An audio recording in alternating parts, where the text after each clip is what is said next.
మీ ఉద్యోగ సాధనలో మీకు తోడుగా మీ SNS publications. Good morning all of you. నేను మీ సాయి కుమార్, తెలుగు రాష్ట్రాల్లో ఎకానమీ ఫ్యాకల్టీ. ఈరోజు మనం తెలంగాణ రాష్ట్ర ప్రభుత్వం ప్రారంభించినటువంటి వివిధ రకాల సంక్షేమ కార్యకలాపాలు ఏవైతే ఉన్నాయో వాటిని గురించి డిస్కస్ చేద్దాం. అంతకంటే ముందు ముఖ్యంగా ఎస్ఐ కానిస్టేబుల్ నుంచి గ్రూప్స్ వరకు కూడా ఏ పోటీ పరీక్షల్లోనైనా సరే అవసరమైనటువంటి ఈ బుక్స్ ఏవైతే ఉన్నాయో ప్రామాణిక పుస్తకాలు కూడా మన ఎస్ఎన్ఎస్ వారి ఆధ్వర్యంలో అత్యున్నత స్థాయి అధ్యాపక బృందాల చేత రచించబడినటువంటి ఈ ప్రామాణికమైనటువంటి పుస్తకాలు కూడా మనకి వివిధ ప్రముఖ షాపుల్లో కూడా లభ్యమవుతున్నాయి. అన్ని కాంపిటేటివ్ పరీక్షలకు కూడా పనికొచ్చే విధమైనటువంటి బుక్స్ ఆన్లైన్లో కూడా లభ్యమవుతున్నాయి. అలాగే రాష్ట్రంలోని అత్యున్నత స్థాయి అధ్యాపకుల చేత ఆన్లైన్ క్లాసెస్ కూడా నిర్వహిస్తున్నటువంటి ఏకైక సంస్థ ఎస్ఎన్ఎస్ పబ్లికేషన్స్. ముఖ్యంగా మీరు ప్లే స్టోర్లోకి వెళ్ళి యాప్ను కూడా డౌన్లోడ్ చేసుకోవడానికి చూడండి. ఎందుకంటే రాష్ట్రంలోని అత్యున్నత స్థాయి అధ్యాపకుల చేత బోధించబడుతూ ఉన్నది. అలాగే తక్కువ ధరకి ప్రామాణికంగా క్లాసెస్ కూడా అందించబడుతున్నాయి. ఆ యాప్ను కూడా ప్లే స్టోర్లోకి వెళ్ళి మీరు డౌన్లోడ్ చేసుకోవచ్చు. ఈరోజు మనం తెలంగాణ రాష్ట్ర ప్రభుత్వానికి సంబంధించినటువంటి సంక్షేమ కార్యకలాపాల గురించి డిస్కస్ చేద్దాం. ఇప్పుడు మనం తెలంగాణ రాష్ట్ర ప్రభుత్వానికి సంబంధించినటువంటి సంక్షేమ కార్యకలాపాల గురించి డిస్కస్ చేద్దాం. ఇక్కడ గమనించాల్సిన అంశం ఏంటంటే అది కేంద్ర ప్రభుత్వ సంక్షేమ కార్యకలాపాలైనా, లేదా తెలంగాణ రాష్ట్ర సంక్షేమ కార్యకలాపాలైనా, లేదా ఆంధ్రప్రదేశ్ రాష్ట్ర సంక్షేమ కార్యకలాపాలైనా పథకాలు చదివేటప్పుడు ఒక పద్ధతిని మనం అనుసరించాలి. అంటే పథకాల గురించి మనం చర్చించేటప్పుడు కొన్ని అంశాలను దృష్టిలో పెట్టుకొని చర్చిస్తే ప్రశ్న అనేది ఈజీగా మనం ఆన్సర్ చేయడానికి అవకాశం అనేది ఉంటుంది. ఇక్కడ పథకాలు చదివేటప్పుడు మనం ఏ విధంగా చదవాలి అని ఒకసారి పరిశీలించినట్లయితే, నెంబర్ 1, ఎప్పుడైనా సరే పథకం గురించి మనం చదివేటప్పుడు ఆ పథకం యొక్క అసలు పేరు ఏమైనా ఉంటే దాన్ని తెలుసుకోవాలి. పథకం యొక్క పూర్తి పేరు తెలుసుకోవాలి. అలాగే ఆ పథకం యొక్క ఉద్దేశం ఏంటో తెలుసుకోవాలండి.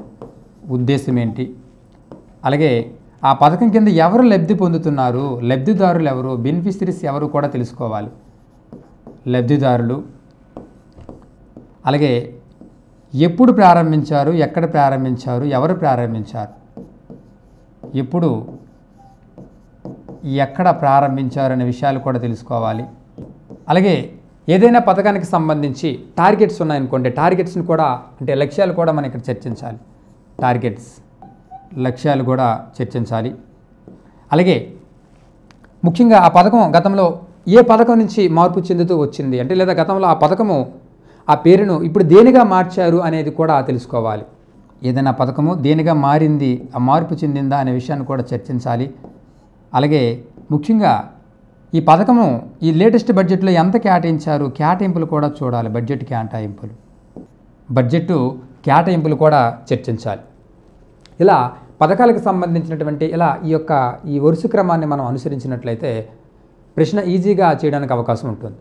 ఉదాహరణకి పథకం యొక్క పూర్తి పేరు, ఉదాహరణకి సెంట్రల్ గవర్నమెంట్లో ఉన్నాయి, అలాగే తెలంగాణ స్టేట్ గవర్నమెంట్లో కూడా చాలా పథకాలు తీసుకొచ్చారు, అలాగే ఏపీలో కూడా తీసుకొచ్చారు.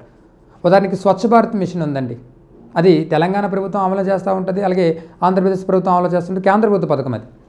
స్వచ్ఛ భారత్ అభియాన్ ఎస్బీఏ ఉంది, ఎస్బీఏ అంటే ఫుల్ ఫామ్ ఏంటి అని అడుగుతూ ఉంటాడు. స్వచ్ఛ భారత్ అభియాన్. లేదా ముద్రా స్కీమ్ ఉంది, ముద్ర అంటే ఫుల్ ఫామ్ ఏంటి అని అడగొచ్చు, అంటే micro units development and refinance agency. లేదా అమృత్ అనే స్కీమ్ ఉందండి, అమృత్ పథకం కింద తెలంగాణలో ఎటువంటి నగరాలు ఎంపిక కాబడినవి, లేదా ఆంధ్రప్రదేశ్లో ఎటువంటి నగరాలు ఎంపిక కాబడినవి, ఇలా ప్రశ్న అడగడానికి ఛాన్స్ ఉంటుంది. కాబట్టి దాని యొక్క పూర్తి పేరు ఏంటో తెలుసుకోవాలి. అమృత్, AMRUT, అమృత్ అంటే Atal mission for rejuvenation and urban transformation. ఇలా పథకం యొక్క పూర్తి పేరు కూడా తెలుసుకోవాలి. ఉద్దేశం ఏంటి తెలుసుకోవాలి. అంటే ఏదైనా పథకం గురించి చర్చించేటప్పుడు ఆ పథకం యొక్క ఉద్దేశం ఏంటి, అసలు ఎందుకొరకు ఆ పథకాన్ని రాబడం జరిగిందని తెలుసుకోవాలి. అంటే పథకాన్ని ఎందుకొరకు తీసుకొచ్చారు, ఎవరి కోసం ప్రారంభించారు, అసలు దాని ఉద్దేశం ఏంటి, ఏ ప్రాతిపదికతో దాన్ని ప్రారంభించారనే విషయాన్ని కూడా చర్చించాలి. అలాగే లబ్ధిదారు, ఏదైనా స్కీమ్ని సెంట్రల్ గవర్నమెంట్ అయినా స్టేట్ గవర్నమెంట్ అయినా సరే ప్రారంభించేటప్పుడు లబ్ధిదారులు ఎవరనేది తెలుసుకోవాలి. అంటే ఆ పథకం ద్వారా ఎవరు లబ్ధి పొందుతున్నారు, విద్యార్థులు లబ్ధి పొందుతున్నారా, లేదా వికలాంగులు లబ్ధి పొందుతున్నారా, లేదా మహిళలు లబ్ధి పొందుతున్నారా, లేదా వృద్ధులు లబ్ధి పొందుతున్నారా, లేదా మత్స్యకారులు లబ్ధి పొందుతున్నారా, ఇలా ఈ కోణంలో కూడా ప్రశ్న మనం డిస్కస్ చేయాలి. అలాగే ఎప్పుడు ఎక్కడ ప్రారంభించారు, ఎప్పుడు ప్రారంభించారు, ఎక్కడ ప్రారంభించారు అనేది కూడా తెలుసుకోవాలి. ఎందుకంటే కొన్ని పథకాలు కొందరు మహానుభావులు పుట్టినరోజున ప్రారంభించవచ్చు. ఉదాహరణకి బాల స్వచ్ఛత మిషన్ ఉందండి. బాల స్వచ్ఛత మిషన్ అనే నెహ్రూ గారి జయంతి సందర్భంగా ప్రారంభించారు. లేదా స్వచ్ఛ భారత్ ఉంది, స్వచ్ఛ భారత్ గాంధీజీ గారి జయంతి సందర్భంగా ప్రారంభించారు. ఇలా కొన్ని పథకాలు కొందరు మహానుభావులు పుట్టినరోజున ప్రారంభించవచ్చు. కాబట్టి ఆ కోణంలో కూడా మనం డిస్కస్ చేయాలి. అలాగే లక్ష్యాలు అంటే ఏంటి అంటే ఏదైనా పథకానికి లక్ష్యం ఉందనుకోండి, ఆ లక్ష్యాన్ని కూడా చర్చించాలి. ఉదాహరణకి సెంట్రల్ గవర్నమెంట్లో చూడండి, ఆ ప్రధానమంత్రి ఆవాస్ యోజన ఉంది. ప్రధానమంత్రి ఆవాస్ యోజన అర్బన్ కింద 2022 నాటికి 2 కోట్ల ఇళ్ళు నిర్మించాలి. రూరల్లో అయితే 1 కోటి ఇళ్ళు నిర్మించాలి. అలాగే తెలంగాణలో హరితహారం అనే పథకం ఉందండి. హరితహారం యొక్క టార్గెట్ ఏంటి? హరితహారం యొక్క టార్గెట్ ఏంటంటే 230 కోట్ల చెట్లు నాటాలి, మొక్కలు నాటాలి. 230 కోట్ల మొక్కలు నాటాలని. అలాగే ప్రజెంటు తెలంగాణలో అటవీల శాతం చూస్తే 24% ఉన్నది. దాన్ని 33% పెంచాలని. ఇలా కొన్ని టార్గెట్స్ ఉంటాయి. ఆ టార్గెట్స్ని కూడా మనం చర్చించాలి. అలాగే కేటాయింపులు, లేటెస్ట్ బడ్జెట్లో ఆ పథకానికి సంబంధించిన కేటాయింపులు ఎలా ఉన్నాయనే విషయాన్ని కూడా తెలుసుకోవాలి. అలాగే ఎంతమంది లబ్ధి పొందుతున్నారు, ఎవరు లబ్ధి పొందుతున్నారు అని తెలుసుకోవాలి. అలాగే ఎంతమంది లబ్ధి పొందుతున్నారు అనే విషయాన్ని కూడా చర్చించాలి. ఆర్థిక సర్వే వస్తుంది కదా, ఈ ఆర్థిక సర్వేలో అలాగే రాబోయే బడ్జెట్ అంటే 2022-23 సంవత్సరానికి సంబంధించినటువంటి తెలంగాణ రాష్ట్ర బడ్జెట్ వస్తుంది. ఆ బడ్జెట్లో ఏ పథకానికి ఎంత కేటాయించారు. అలాగే సర్వే చూస్తే 2021-22 సర్వే ఇప్పుడు ముందు సంవత్సరం వస్తుంది. 2021-22 సర్వే వస్తుంది. కొద్ది రోజుల్లో 2022-23 బడ్జెట్ వస్తుంది. ఆ బడ్జెట్లో ఒక్కొక్క పథకానికి సంబంధించిన కేటాయింపులు ఎలా ఉన్నామో తెలుసుకోవాలా. పైగా ఎంతమంది లబ్ధి పొందుతారు, ఆ ఆర్థిక సంవత్సరంలో ఎంతమందికి లబ్ధి చేకూర్చింది ఆ పథకము అనేది కూడా తెలుసుకోవాలి. కాబట్టి ఇక్కడ లబ్ధిదారుల సంఖ్యను కూడా అడగడానికి ఛాన్స్ ఉంది. కాబట్టి ఎవరు లబ్ధి పొందుతున్నారు, ఎంతమంది లబ్ధి పొందుతున్నారు, లబ్ధిదారుల సంఖ్య కూడా తెలుసుకోవాలి. లబ్ధిదారుల సంఖ్యను కూడా తెలుసుకోవాల్సిన అవసరం ఎంతైనా ఉన్నది. ఇలా ఏదైనా పథకానికి సంబంధించి మనం ప్రిపేర్ అయ్యేటప్పుడు ఇలా ఈ యొక్క వరుస క్రమాన్ని ప్రిపేర్ చేసుకుంటే ఆ ప్రశ్న ఎలాగిచ్చినా సరే అవకాశం అనేది పోవడానికి అవకాశం అనేది ఉండదు. ఇప్పుడు మనం తెలంగాణ రాష్ట్ర ప్రభుత్వానికి సంబంధించినటువంటి సంక్షేమ కార్యకలాపాలు గురించి మనం డిస్కస్ చేద్దాం. అందులో భాగంగా రైతు బంధు స్కీమ్ చూద్దాం. రైతు బంధు పథకం తెలుసు మనందరికీ. రైతు బంధు పథకం, ఈ రైతు బంధు పథకమే చాలా పథకాలకి స్ఫూర్తిగా నిలిచిందండి. చాలా పథకాలకు కూడా రైతు బంధు పథకం తెలంగాణ రాష్ట్ర ప్రభుత్వము ప్రారంభించినటువంటి ఒక విశిష్టాత్మకమైనటువంటి ప్రోగ్రాం రైతు బంధు పథకం. ఈ రైతు బంధు పథకాన్ని ఎప్పుడు ప్రారంభించారు అని పరిశీలించినట్లయితే 2018 సంవత్సరంలో 2018 మే 10న దీన్ని ప్రారంభించారండి. ఇప్పుడు 2018 మే 10న 2018 మే 10న ప్రారంభించారు. ఎక్కడ ప్రారంభించారు ఈ ప్రోగ్రాన్ని? ఎక్కడ ప్రారంభించారంటే ఇక్కడ శాలపల్లి అనే ప్రాంతంలో దీన్ని ప్రారంభించడం అనేది జరిగింది. శాలపల్లి ఇందిరానగర్లో, ఇందిరానగర్ కరీంనగర్ జిల్లా హుజరాబాద్ మండలంలోని శాలపల్లి ఇందిరానగర్లో దీన్ని ప్రారంభించారండి. శాలపల్లి దగ్గర ఇందిరానగర్ సమీపంలో దీన్ని ప్రారంభించారు. రైతు బంధు పథకం ఎప్పుడంటే 2018 మే 10న ప్రారంభించారు. ఎందుకు ఈ పథకం? రైతు బంధు పథకం దేనికి సంబంధించినది? దీని ఉద్దేశం ఏంటంటే రైతులకి పెట్టుబడి సాయం అందించాలి అనే ప్రధానమైన ఉద్దేశంతో ఈ పథకాన్ని ప్రారంభించారండి. రైతులకి పెట్టుబడి సాయం అందించాలి. పెట్టుబడి సాయం అందించడము అంటే ఏంటి? రైతులకి పెట్టుబడి సాయము అందించడము అంటే ఒకప్పుడు వ్యవసాయం అనేది నో కాస్ట్ ఆర్ లో కాస్ట్గా ఉండేది. అంటే ఖర్చు అయ్యేది కాదు, ఒకవేళ అయినా తక్కువ ఖర్చు అయ్యేది. ఎందుకంటే ఒకప్పుడు సాంప్రదాయ పద్ధతులనే ఎక్కువగా ఉపయోగించేవారు. పంట కూడా 6 నెలలకు ఒకసారి, సంవత్సరానికి ఒకసారి చేతికి వచ్చేది. కానీ ఎప్పుడైతే దేశంలో గ్రీన్ రెవల్యూషన్ అనేది వచ్చిందో, హరిత విప్లవం అనేది ఎప్పుడు సంభవించిందో, పంట అనేది ఇప్పుడు జస్ట్ 3 నెలలకే చేతికి వచ్చేస్తుంది. 3 నెలలకే పంట చేతికి వస్తుంది కాబట్టి రైతులకు ఖర్చు కూడా ఎక్కువ ఉంటుంది. ఎందుకు? ఈ 3 నెలలకే పంట చేతికి వస్తుంది కాబట్టి రైతులు ఎక్కువగా క్రిమిసంహారక మందుల కోసం ఖర్చు పెట్టాలి. అలాగే అధిక దిగుబడినిచ్చే వంగడాలని వాళ్ళు ఉపయోగించాలి.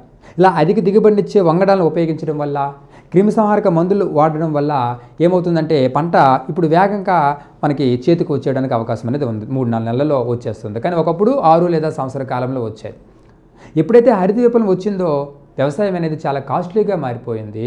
హరిత విప్లవం రాక మునుపు చూస్తే వ్యవసాయం ఎలా ఉండేదంటే నో కాస్ట్ ఆర్ లో కాస్ట్, అంటే ఖర్చు అయ్యేది కాదు, ఒకవేళ అయినా తక్కువ ఖర్చు అయ్యేది. కానీ హరిత విప్లవం వచ్చిన తర్వాత ఆధునిక సాంకేతిక పరిజ్ఞాన పద్ధతులు కూడా వాడడం మొదలుపెట్టారు. ఎక్కడ? వ్యవసాయ రంగంలో క్రిమిసంహారక మందులు కూడా వాడుతున్నారు. దీని ద్వారా హరిత విప్లవం వచ్చిన తర్వాత అగ్రికల్చర్ అనేది చాలా కాస్ట్లీగా మారిపోయింది కాబట్టి రైతులకి పెట్టుబడి సాయం అందించాలి. ఎందుకంటే రైతులు యాక్చువల్గా విత్తనాలు వేసేటప్పుడు కానీ వాళ్ళ దగ్గర డబ్బులు లేకపోవచ్చు. బట్ ఆ రైతులు విత్తనాలు వేసే సమయంలో కూడా పెట్టుబడి సాయం అందించినట్లయితే ఆ రైతులు వ్యవసాయ రంగంలో ఇంకా డెవలప్మెంట్ అవుతారు అనే ఉద్దేశంతో రైతులకి పెట్టుబడి సాయం అందించాలి అనే ఉద్దేశంతో వ్యవసాయ పెట్టుబడి మద్దతు పథకముగా రైతు బంధు పథకాన్ని తీసుకొచ్చారండి. వ్యవసాయ పెట్టుబడి మద్దతు పథకము లేదా రైతు బంధు పథకం. వ్యవసాయ పెట్టుబడి మద్దతు పథకం, వ్యవసాయ పెట్టుబడి మద్దతు పథకము లేదా రైతు బంధు పథకం అని చెప్తున్నాం. రైతు బంధు పథకం. ఈ రైతు బంధు పథకం ఏం చెప్పుకున్నాం? పెట్టుబడి సాయం అందిస్తూ ఉంటుంది. ముఖ్యంగా 2 సీజన్లో, ఖరీఫ్ సీజను అలాగే రబీ సీజన్. తెలంగాణలో రబీ సీజన్ అంటే యాసంగి సీజన్ అంటాం, యాసంగి. ఈ రబీ సీజన్లో 5,000 రూపాయలు, ఎకరాకి 5,000 రూపాయలు. అలాగే ఖరీఫ్ సీజన్లో ఒక 5,000 రూపాయలు. అంటే 2 సీజన్లో గరిష్టంగా సంవత్సరానికి 10,000 రూపాయలు కూడా పెట్టుబడి సాయం, 10,000 రూపాయల వరకు కూడా పెట్టుబడి సాయం అందించాలి అనే ఉద్దేశంతో తెలంగాణ రాష్ట్ర ప్రభుత్వం ప్రారంభించినటువంటి కార్యక్రమమే రైతు బంధు పథకం అని చెప్పాలి. రబీ సీజన్ అంటే యాసంగి సీజన్లో ఒక 5,000 ఎకరాకి, అలాగే ఖరీఫ్ సీజన్లో అంటే వర్షాకాలంలో ఒక 5,000, అంటే సుమారుగా ఒక 10,000 రూపాయల వరకు కూడా పెట్టుబడి సాయం అందిస్తారు. ఇక్కడ గమనించాల్సిన అంశం ఏంటంటే ఇక్కడ రైతుకి ఎన్ని ఎకరాలు ఉన్నప్పటికీ కూడా, ఎకరాలతో సంబంధం లేదు, ఎన్ని ఎకరాలు ఉన్నప్పటికీ కూడా ఈ ఆర్థిక సహాయం అనేది అందిస్తారు. అయితే ఈ యొక్క పథకం యొక్క స్ఫూర్తితో, ఈ యొక్క రైతు బంధు పథకం స్ఫూర్తితో కొన్ని రాష్ట్రాలు కొన్ని రకాల ఈ యొక్క వ్యవసాయ పెట్టుబడి మద్దతు పథకాలు కూడా దీన్ని స్ఫూర్తిగా తీసుకొని ప్రారంభించాయి. ఏంటో చూద్దాం. ఈ రైతు బంధు పథకాన్ని స్ఫూర్తిగా తీసుకొని కేంద్ర ప్రభుత్వం అయితే, ఈ రైతు బంధు పథకాన్ని స్ఫూర్తిగా తీసుకొని కేంద్ర ప్రభుత్వం ఏం చేసింది? సెంట్రల్ గవర్నమెంట్ అయితే ప్రధానమంత్రి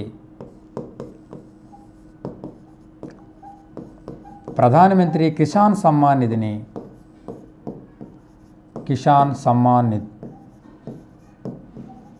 దీన్ని స్ఫూర్తిగా తీసుకొని సెంట్రల్ గవర్నమెంట్ అయితే కేంద్ర ప్రభుత్వం ఏ పథకాన్ని ప్రారంభించిందయ్యా అని పరిశీలించినట్లయితే ప్రధానమంత్రి కిసాన్ సమ్మాన్ నిధి అనే కార్యక్రమాన్ని ప్రారంభించింది. దీనికి స్ఫూర్తి ఏంటి అంటే ఈ తెలంగాణ రాష్ట్ర ప్రభుత్వంలో ప్రవేశపెట్టినటువంటి రైతు బంధు పథకం అని చెప్పాలి. తెలుసు మనకి ప్రధానమంత్రి కిసాన్ సమ్మాన్ నిధి కింద 6,000 రూపాయలు పెట్టుబడి సాయంగా అందిస్తారు. రాష్ట్ర ప్రభుత్వాలు దీంతో కలుపుకొని ఈ యొక్క పథకాలతో కలిపి వీటిని ప్రజలకి, రైతులకు అందించడం అనేది జరుగుతూ ఉంటుంది. కాబట్టి ఇలా రైతు బంధు పథకానికి బేస్ చేసుకొని ఈ రైతు బంధు పథకాన్ని స్ఫూర్తిగా తీసుకొని సెంట్రల్ గవర్నమెంట్ తీసుకొచ్చినటువంటి కార్యక్రమం పేరేందయ్యా అని పరిశీలించినట్లయితే ప్రధానమంత్రి కిసాన్ సమ్మాన్ నిధి. అలాగే ఒరిస్సాలో అయితే కలియా అనే ప్రోగ్రామ్ తీసుకొచ్చారు. రైతు బంధు పథకం వలె ఉంటుంది అది కూడా, కలియా. ఇది కూడా వ్యవసాయ పెట్టుబడి పథకమే, వ్యవసాయ పెట్టుబడి మద్దతు పథకమే. ఎక్కడ తీసుకొచ్చారంటే ఈ పేరుతో ఒడిశాలో. దీనికి స్ఫూర్తి కూడా రైతు బంధు పథకమే. అలాగే ఆంధ్రప్రదేశ్లో అయితే రైతు భరోసా అనే పేరుతో, దానికి వైఎస్ఆర్ రైతు భరోసా అంటారు. రైతు భరోసా అనే పేరుతో వ్యవసాయ పెట్టుబడి మద్దతు పథకాన్ని తీసుకొచ్చారు. దీనికి బేస్ ఏది అంటే రైతు బంధు పథకమే. తెలుసు మనకి ఆంధ్రప్రదేశ్లో రైతు భరోసా పథకం కింద 13,500 రూపాయలు అక్కడ పెట్టుబడి సాయంగా అందిస్తారు. అక్కడ ఎవరికంటే ముఖ్యంగా ఉపాంత రైతులు, చిన్న రైతులు ఎవరైతే ఉంటారో, small farmers and marginal farmers, అంటే marginal farmers and small farmers, ఉపాంత రైతులు, చిన్న రైతులు ఎవరైతే ఉంటారో వారికి ముఖ్యంగా లబ్ధి చేకూర్చే విధముగా 5 ఎకరాల లోపు ఉన్న వారికి సంవత్సరానికి 13,500 రూపాయలు చొప్పున అక్కడ పెట్టుబడి సాయం అందిస్తారు. ఆ 13,500లో 6,000 రూపాయలు ఈ ప్రధానమంత్రి కిసాన్ సమ్మాన్ నిధి ద్వారా, మిగతాది 7,500 ఆంధ్రప్రదేశ్ రాష్ట్ర ప్రభుత్వం ఇస్తూ ఉంది. అయితే ఇక్కడ మన తెలంగాణలో చూసినట్లయితే ఇక్కడ ఎన్ని ఎకరాలతో సంబంధం లేదు, ఎన్ని ఎకరాలు ఉన్నప్పటికీ కూడా ప్రతి సీజన్లో కూడా 5,000 రూపాయలు చొప్పున సంవత్సరానికి 10,000 రూపాయలు ఇస్తారు. ఖరీఫ్ సీజన్లో ఒక 5,000, రబీ సీజన్లో ఒక 5,000, ఇలా 10,000 రూపాయలు చొప్పున ఆర్థిక సహాయం అందిస్తారు, పెట్టుబడి సాయం అందిస్తారు ఎన్ని ఎకరాలు ఉన్నప్పటికీ కూడా. ఇలా దీని ఆంధ్రప్రదేశ్లో రైతు భరోసా పథకం కూడా ఈ యొక్క రైతు బంధు పథకాన్ని బేస్ చేసుకునే, స్ఫూర్తిగా తీసుకురావడం జరిగింది. అలాగే పశ్చిమ బెంగాల్లో అయితే, జార్ఖండ్లో అయితే ముఖ్యమంత్రి కృషి ఆశీర్వాద్ యోజన, ముఖ్యమంత్రి కృషి ఆశీర్వాద్ యోజన, ఈ ముఖ్యమంత్రి కృషి ఆశీర్వాద్ యోజన జార్ఖండ్లో తీసుకురాబడింది. ఇది కూడా వ్యవసాయ పెట్టుబడి మద్దతు పథకమే. దీనికి కూడా రైతు బంధు పథకాన్ని స్ఫూర్తిగా తీసుకునే ప్రారంభించబడింది. అలాగే పశ్చిమ బెంగాల్లో అయితే, పశ్చిమ బెంగాల్ అయితే కృషక్ బంధు పథకం పేరుతో ఒక వ్యవసాయ పెట్టుబడి పథకాన్ని తీసుకొచ్చారు. కృషక్ బంధు అనే పేరుతో ఒక వ్యవసాయ పెట్టుబడి పథకాన్ని తీసుకొచ్చారు. ఇలా ఈ జార్ఖండ్లో అయితేనేమి, పశ్చిమ బెంగాల్లో అయితేనేమి, అలాగే ఆంధ్రప్రదేశ్లో అయితేనేమి, అలాగే ఒడిస్సాలో, అలాగే సెంట్రల్ గవర్నమెంట్, ఇవన్నీ కూడా వ్యవసాయ పెట్టుబడి మద్దతు పథకాలే. ఇవన్నిటిలో కూడా స్ఫూర్తి ఏదంటే తెలంగాణ రాష్ట్ర ప్రభుత్వం ప్రారంభించినటువంటి రైతు బంధు పథకమే అని చెప్పాలి. అయితే రైతు బంధు పథకము సుమారుగా ఈ రైతు బంధు పథకము ద్వారా 40% మంది ఉపాంత రైతులు మరియు చిన్న రైతులు లబ్ధి పొందుతున్నారండి. ఎంతమంది? 40% మంది ఉపాంత రైతులు మరియు చిన్న రైతులు, అలాగే చిన్న రైతులు, వీళ్ళిద్దరూ కలిపి 40% వరకు కూడా లబ్ధి పొందుతూ ఉన్నారు. తెలుసు కదా ఉపాంత రైతు అంటే ఎవరు, చిన్న రైతు అంటే ఎవరు? మనకి రైతులు చూస్తే మనకి ఇక్కడ రైతులు ఒకసారి పరిశీలించినట్లయితే ఇందులో మనకి 5 రకాల రైతులు ఉంటారండి. మార్జినల్ ఫార్మరు అంటే ఉపాంత రైతు, స్మాల్ ఫార్మరు అంటే చిన్న రైతు, సన్నకారు రైతు, అలాగే సెమీ మీడియం ఫార్మరు దిగువ మధ్య తరహా రైతు, అలాగే మీడియం ఫార్మరు మధ్య తరహా రైతు, అలాగే లార్జ్ ఫార్మర్, ఇలా రైతులు రకాలు ఉంటారు. మార్జినల్ ఫార్మర్ అంటే ఎవరు మనకు తెలుసు. 0 నుంచి 1 హెక్టార్ లోపు భూమి ఉంటే వాటిని మార్జినల్ ఫార్మర్ అంటారు. తెలిసి మనకి 1 హెక్టార్ ఈక్వల్ టు 2.5 ఎకరాస్ అంటే 1 హెక్టారు అంటే అర్థం ఏంటంటే 2.5 ఎకరాలతో సమానం. 1 హెక్టార్ ఈజ్ ఈక్వల్ టు 2.5 ఎకరాలు. కాబట్టి మార్జినల్ ఫార్మర్ అంటే ఎవరు? 0 నుంచి 1 హెక్టార్ లోపు భూమి ఉన్నవాడు. 0 నుంచి 1 హెక్టారు అంటే అర్థం ఎకరాల్లో చెప్పాలంటే 0 నుంచి 1 హెక్టార్ అంటే అర్థం 2.5 ఎకరాలు. కాబట్టి 0 నుంచి 2.5 ఎకరాలు అన్న, 0 నుంచి 1 హెక్టార్ అన్న ఒకటే మార్జినల్ ఫార్మర్, ఆ పరిధిలో భూమి ఉన్నవాడు. వాడు చేసే సేద్యం చేస్తే ఆ భూమిని ఏమంటారంటే ఉపాంత కమతము అని పిలుస్తారు. ఆ రైతుని ఉపాంత రైతు అంటారు. మరి స్మాల్ ఫార్మర్ అంటే ఎవరు అంటే 1 నుంచి 2 హెక్టార్ లోపు భూమి ఉన్నవాడు. ఎకరాలు చెప్పాలంటే 1 హెక్టార్ అంటే 2.5 ఎకరాలు, 2 హెక్టార్లు అంటే 5 ఎకరాలు. కాబట్టి 2.5 ఎకరాల నుంచి 5 ఎకరాలు లేదా 1 హెక్టార్ నుంచి 2 హెక్టార్ల భూమి ఉంటే దాన్ని స్మాల్ ఫార్మర్ అని పిలుస్తాం, చిన్న రైతు. మరి సెమీ మీడియం ఫార్మర్ అంటే ఎవరు? దిగువ మధ్య తరహా రైతు అని అర్థం. దిగువ మధ్య తరహా రైతు అంటే ఎవరంటే 2 నుంచి 4 హెక్టార్ లోపు భూమి ఉన్నవాడు. ఎకరాలు చెప్పాలంటే 2 హెక్టార్లు అంటే అర్థం 5 ఎకరాలు, 4 హెక్టార్లు అంటే అర్థం 10 ఎకరాలు. అంటే 5 ఎకరాల నుంచి 10 ఎకరాల మధ్య భూమి ఉన్నవాడిని సెమీ మీడియం ఫార్మర్ అంటారు. మీడియం ఫార్మర్ అంటే ఎవరు? 4 నుంచి 10 హెక్టార్ లోపు భూమి ఉన్నవాడిని. అంటే ఎకరాలు చెప్పాలంటే 4 హెక్టార్లు అంటే 10 ఎకరాలు, 10 హెక్టార్లు అంటే 25 ఎకరాలు. ఇలా 10 ఎకరాల నుంచి 25 ఎకరాల లోపు లేదా 4 హెక్టార్ల నుంచి 10 హెక్టార్ల మధ్య భూమి ఉంటే వాడిని మార్జినల్ ఫార్మర్, మీడియం ఫార్మర్ అంటే మధ్య తరహా రైతు అని పిలుస్తారు. లార్జ్ ఫార్మర్ అంటే ఎవరు అంటే 10 హెక్టార్ల కంటే ఎక్కువ భూమి ఉన్నవాడు. 10 హెక్టార్ల కంటే ఎక్కువ భూమి ఉన్నవాడు అంటే అర్థం 10 హెక్టార్లు అంటే అర్థం ఏంటిది?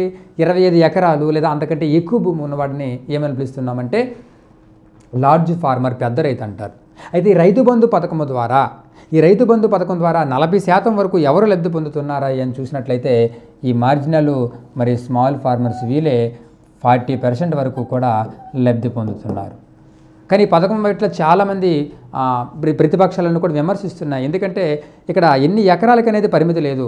కాబట్టి ఎక్కువ ఎకరాలు ఉన్నవాడు ఎక్కువగా లబ్ధి పొందడానికి అవకాశం ఉంటుందని చెప్పి దీనిపై విమర్శలు కూడా వస్తున్నాయి. అయినప్పటికీ కూడా ఈ రైతులకు పెట్టుబడి సాయంగా ఉపయోగపడుతుంది. కాబట్టి ఇది రైతుల కోసం ఉద్దేశించబడ్డ పథకంగా చెప్పుకోవచ్చు.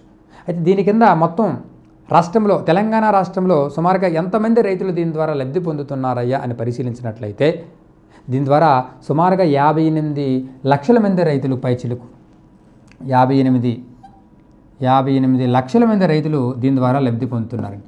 యాక్చువల్గా ఒక సీజన్కి ఎంత ఇస్తున్నారని చెప్పాను. ఒక సీజన్కి అయితే ఇప్పుడు ఖరీఫ్ సీజన్లో ఒక 5,000, రబీ సీజన్లో ఒక 5,000 ఇచ్చేవారు. కానీ ఈ పథకం ప్రారంభించే కొత్తలో అంటే 2018లో ప్రారంభించేటప్పుడు ఒక సీజన్లో 4,000 రూపాయలు చొప్పున ఇచ్చేవారు. కానీ తర్వాత 2019 నుంచి ఏం చేస్తున్నారంటే ప్రతి సీజన్లో కూడా 5,000 రూపాయల చొప్పున దీని కింద పెట్టుబడి సాయం అందిస్తామన్నారు. దీని కింద ఒకసారి ఎంతమంది లబ్ధి పొందుతున్నారని ఒకసారి పరిశీలించినట్లయితే 58 లక్షల మంది లబ్ధి పొందుతూ ఉన్నారు దీనివల్ల. ఇందులో 2018-19 మొదటి సరిగా అంటే ఈ ప్రోగ్రామ్ తీసుకొచ్చింది 2018లో కదా, అంటే 2018-19 ఆర్థిక సర్వే ప్రకారం చూస్తే దీనికి దీనికోసం ఎంత ఖర్చు పెట్టారని చూస్తే 10,488 కోట్లను పంపిణీ చేశారండి రైతులకి. 10,488 కోట్లు. అలాగే 2019-20 ఆర్థిక సర్వేలో చూస్తే 10,532 కోట్లను పంపిణీ చేశారు రైతులకి. 2020-21 సర్వే ప్రకారం చూస్తే 14,651 కోట్లు పంపిణీ చేశారు రైతులకి. మొత్తం కలిపితే మొత్తం ఎప్పటి వరకు కూడా దీని కింద మొత్తం ఎంత పంపిణీ చేశారయ్యా రైతులకి అని పరిశీలించినట్లయితే 35,671 కోట్లు. 35,671 కోట్లను పంపిణీ చేయడం అనేది జరిగింది. 35,671 కోట్లు మొత్తం ఇప్పటి వరకు కూడా ఎంతమంది లబ్ధి పొందుతున్నారని అడిగితే 58 లక్షల మందికి పైచిలకు దీని ద్వారా లబ్ధి పొందుతున్నారు. ఇలా రైతులకు పెట్టుబడి సాయం అందించాలి అనే ఉద్దేశంతో తీసుకురాబడిన పథకమే రైతు బంధు పథకం. తర్వాత తెలంగాణలో ఈ మధ్యకాలంలో మన వార్తల్లో నిలిచింది రూర్బన్ మిషన్, అంటే రూరల్ అండ్ అర్బన్ మిషన్ అమలు తీరులో తెలంగాణ మన కేంద్రంలో మొత్తం దేశం వ్యాప్తంగా కూడా మొదటి స్థానం అనేది ఆక్రమించింది. ఏంటి రూర్బన్ మిషన్ అంటే మనకు తెలుసు. రూర్బన్ మిషన్ అంటే రూరల్ అండ్ అర్బన్ మిషన్. మొత్తం దేశవ్యాప్తంగా 295 క్లస్టర్లు తీసుకున్నారు దీని కింద. ఆ పథకం ఏంటో ఉద్దేశం ఏంటో చెప్తాను. అందుకంటే ముందు లేటెస్ట్ ఇన్ఫర్మేషన్ చూస్తే దేశవ్యాప్తంగా 295 క్లస్టర్లలో తెలంగాణకి ఫస్ట్ సెకండ్ స్థానంలో వచ్చింది. అంటే ఇక్కడ 295 క్లస్టర్లు తీసుకుంటే అందులో ఫస్ట్ మొత్తం సెంటర్లో టాప్ మోస్ట్లో ఉన్నటువంటి రాష్ట్రం ఏదంటే తెలంగాణ అండి. మొన్న లేటెస్ట్గా దీని కింద 295 క్లస్టర్లు తీసుకున్నారు. ఇందులో తెలంగాణ రాష్ట్రం అనేది ప్రథమ స్థానంలో ఉంది. ఇందులో ప్రథమ స్థానంలో ఉన్నటువంటి జిల్లా చూస్తే తెలంగాణలో సంగారెడ్డి ప్రథమ స్థానము సంగారెడ్డి జిల్లాలో ఉన్న ర్యాకల్ అనే ప్రాంతం అక్కడ బాగా సక్సెస్ అయింది ఈ పథకంలో. ర్యాకల్ అంటే ఏ జిల్లా? సంగారెడ్డి. అలాగే ద్వితీయ స్థానం చూస్తే తెలంగాణలోనే. ఓవరాల్గా చూసినా ఫస్ట్ ప్లేస్ తెలంగాణలో మరలా ఫస్ట్ ప్లేస్ ఎవరికి వచ్చిందని చెప్పాను, సంగారెడ్డి జిల్లా ర్యాకల్ ప్రథమ స్థానం. ద్వితీయ స్థానం చూస్తే కామారెడ్డి జిల్లాలోని జుక్కల్ ఎక్కడిది? కామారెడ్డి జిల్లా. రూర్బన్ మిషన్ అంటే మనకు తెలుసు. రూర్బన్ మిషన్ అంటే శ్యామ్ ప్రసాద్ ముఖర్జీ రూర్బన్ మిషన్ అని పిలుస్తాం. రూరల్ అండ్ అర్బన్ మిషన్ అంటే ఒకప్పుడు పురా పథకం ఉండేదండి. పురా అంటే ఏంటి? Providing urban immunities in rural areas. పురా పథకం ఉండేది. 2003లో ఏర్పాటు చేస్తే దీన్ని 2004 నుంచి ఇంప్లిమెంటేషన్లోకి వచ్చింది. Providing urban immunities in rural areas 2003లో తీసుకొచ్చారు. అప్పుడు దేశానికి రాష్ట్రపతిగా ఉన్నటువంటి ఏపీజే అబ్దుల్ కలాం గారు మన దేశానికి 2002 నుంచి 2007 వరకు రాష్ట్రపతిగా ఉన్న సమయంలో తనకు వచ్చే శాలరీలో ఎక్కువ భాగము ఈ పురా కిందకే జమ చేసేవారండి. పురా అంటే providing urban immunities in rural areas. Providing urban immunities అంటే ప్రొవైడింగ్ ఏంటంటే కల్పించడము. అర్బన్ ఇమ్యూనిటీస్ అంటే పట్టణ సదుపాయాలను ఎక్కడ? ఇన్ రూరల్ ఏరియాస్ అంటే గ్రామీణ ప్రాంతాలలో. అంటే పట్టణాల్లో ఎటువంటి సదుపాయాలు ఉన్నవో అటువంటి సదుపాయాలు ఇప్పుడు ఎక్కడ కల్పించాలట? గ్రామీణ ప్రాంతంలో కల్పించాలి అనే ఉద్దేశంతో తీసుకురాబడినటువంటి కార్యక్రమం పేరే పురా అనే పథకాన్ని చెప్పవచ్చు. Providing urban immunities in rural areas. ఇది పురా అనేది అబ్దుల్ కలాం గారి కళ అండి. ఈ పురా అనే పథకాన్నే నవ్య గాంధీ నమూనా అని కూడా పిలుస్తారు. న్యూ గాంధీయిన్ మోడల్ అని కూడా పిలుస్తారు. ఎందుకు న్యూ గాంధీయిన్ మోడల్ లేదా నవ్య గాంధీ నమూనా అనే పథకం అనే పేరుతో ఎందుకు పిలుస్తారంటే యాక్చువల్గా గాంధీజీ గారి అభిప్రాయం కూడా ఏంటంటే గ్రామీణ ప్రాంతాలు బాగా డెవలప్మెంట్ అయితేనే దేశం బాగా డెవలప్మెంట్ అవుతుంది. అందుకే గ్రామీణ ప్రాంతాలకి అధిక ప్రాధాన్యత ఇవ్వాలని చెప్పి గాంధీజీ గారు కూడా చాలాసార్లు చెప్పి ఉన్నారు. మరి అబ్దుల్ కలాం గారు కూడా పట్టణాల్లో సదుపాయాలను గ్రామీణ ప్రాంతాల్లో కల్పించాలి అంటే అర్థం గ్రామీణ ప్రాంతానికి ఈయన కూడా ఎక్కువగా ప్రాధాన్యత ఇచ్చాడు. కాబట్టి ఈ పథకాన్ని న్యూ గాంధీయిన్ మోడల్ నవ్య గాంధీ నమూనా అంటే గాంధీజీ కూడా అభిప్రాయాలు కూడా ఒకటే కాబట్టి ఈ పథకానికి, అలాగే ఏపీజే అబ్దుల్ కలాం గారి అభిప్రాయాలు కూడా ఒకటే కాబట్టి న్యూ గాంధీయిన్ మోడల్ నవ్య గాంధీ నమూనా అని ఈ పథకాన్ని పిలుస్తూ ఉంటారు. పురాలో 4 కనెక్టివిటీస్ ఉంటాయి. ఒకసారి పురాలో లేని కనెక్టివిటీ ఏది అని అడిగాడు. పురాలో 4 కనెక్టివిటీస్ ఉంటాయి మనకు తెలుసు. ఇది ఫిజికల్ కనెక్టివిటీ, అలాగే నాలెడ్జ్ కనెక్టివిటీ, అలాగే ఎకనామిక్ కనెక్టివిటీ, అలాగే ఎలక్ట్రానిక్ కనెక్టివిటీ. ఒకసారి ప్రశ్న ఏమడిగాడంటే పురాలో లేని కనెక్టివిటీ ఏదని అడిగి physical connectivity, knowledge connectivity, economic connectivity and empowerment connectivity ఇచ్చాడు. కానీ ఏది అంటే ఎంపవర్మెంట్ కనెక్టివిటీ. ఏంటి కనెక్టివిటీస్ అంటే ఎందుకు చెప్తున్నామంటే ఈ పురా అనేది శ్యాంప్రసాద్ ముఖర్జీ రూర్బన్ మిషన్గా మారిందండి. ఈ 4 కనెక్టివిటీల ద్వారా ఏం చేస్తారు? పురా అంటే ఏం చెప్పాను? Providing urban amenities in rural areas. అంటే పట్టణాల్లో ఎటువంటి సదుపాయాలు కల్పిస్తున్నారో ఆ సదుపాయాలు ఇప్పుడు ఎక్కడ కల్పించాలి? ఇన్ రూరల్ ఏరియాస్ అంటే గ్రామీణ ప్రాంతాల్లో కల్పించాలి.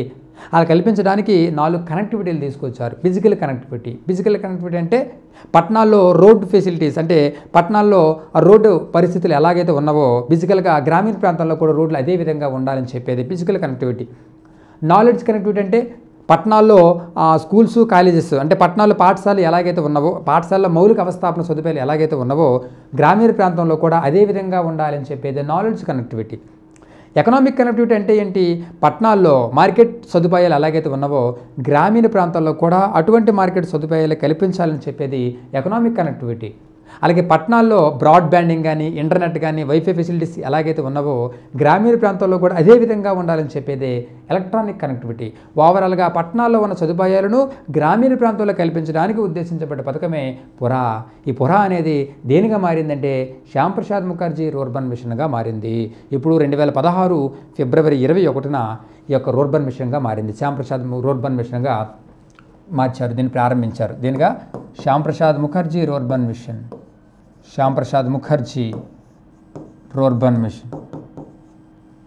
2016 ఫిబ్రవరి 21వ తారీఖున ఇది ఛత్తీస్గఢ్లోని రాజ్నందన్గావ్ జిల్లాలోని కురుబాత్ అనే గ్రామంలో ప్రారంభించారండి. కురుబాత్ అనే గ్రామంలో దీనిని ప్రారంభించారు. ఇలా ఇది పట్టణ సదుపాయాలను గ్రామీణ ప్రాంతాల్లో కల్పించేందుకు ఇక్కడ కొన్ని గ్రామాల క్లస్టర్లుగా ఏర్పాటు చేస్తూ ఉంటారు. మొత్తం దేశవ్యాప్తంగా 295 క్లస్టర్లు తీసుకొస్తే ఈ మధ్యకాలంలో తెలంగాణ దానిలో ప్రథమ స్థానంలో ఉన్నది. అందులో 2 క్లస్టర్లు కూడా రెండు క్లస్టర్లు కూడా తెలంగాణ రాష్ట్రానికి సంబంధించినవే.